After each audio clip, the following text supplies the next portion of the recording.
Oh, this is your apostle, Elijah Peter Chambers, once more with a pounding word. Hallelujah. A harsh one and also an intriguing one. And my topic today is my story put behind bars for speaking, thus said the Lord. And our theme, born to win. When you look at me, hallelujah, you're seeing a winner, designated, destined to win, regardless of all of our assumptions, of all our disagreements, or of all our uncertainties. I'm born to win. But we've got some sticky matters. There's another disgrace, another scandal following this present government.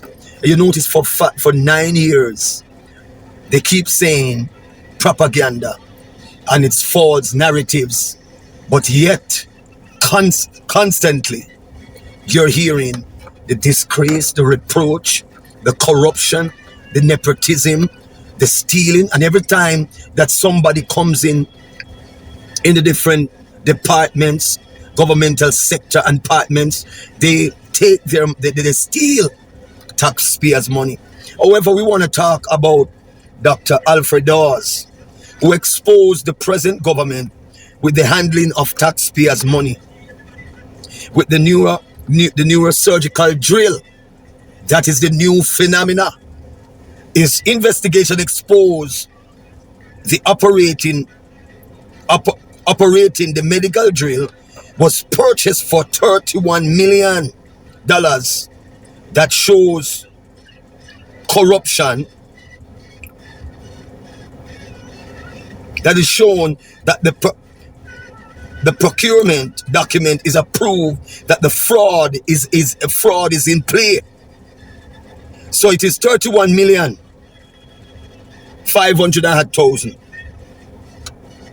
The handling, the hungry belly labor rights, and the representatives are barking and threatening to sue Dr. Alfred Dawes.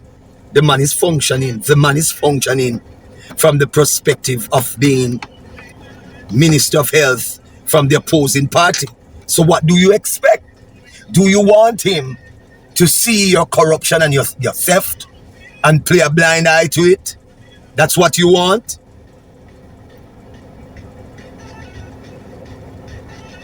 Dr. Alfred Dawes is the Minister of Health for the opposing party. He did his research and all hell has let loose. If the $31 million drill could be sold for less than 300,000 Jamaican dollars, why was the drill bought for $31 million? When you could have purchased several ventilation? This is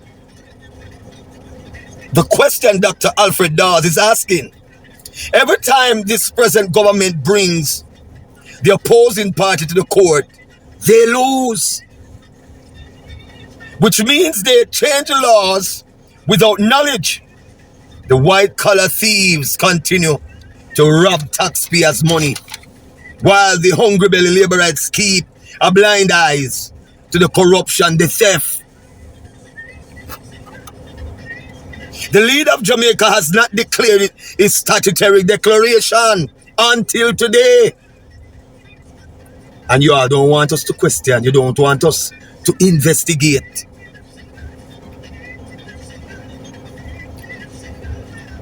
The question that we must ask, can the leader of Jamaica be trusted after so many corruption, theft, tyranny has followed his government? The followers keep saying he's the best prime minister, yet the economy that he brags that is the best, while every week food items are raised and cost of living is higher than any other time in Jamaica. All over Jamaicans are feeling the pain from the so-called achievement. Why food is so expensive in this land? And each week it's getting worse.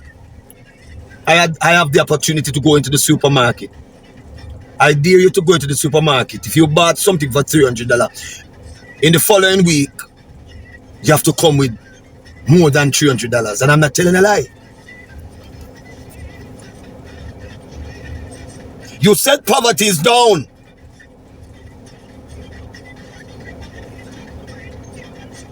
How many percentage? So why is it so hard for the Jamaican people to survive financially in this country while your representatives live easy lives? You are not all over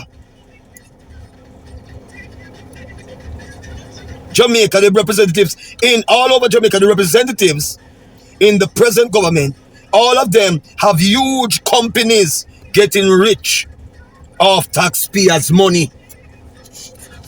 They are getting rich. So why do you want to sue Dr. Alfred Dawes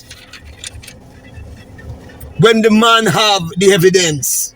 He has the documents to prove you can't go around, you can't go under, you can't go above. I told you over and over, every time that a corruption, a theft, something comes out, you evil ones try everything to cover it and to throw it under the carpet. But how long are you going to put the dead meat under the carpet? I'm asking you a question, Mr. Leader of Jamaica. If you keep putting dead meat, a dead dog under the carpet, what will happen in few days? Ask yourself the question. Because you all don't want to let go of power. Give Jamaica to somebody who is honest, who is fair.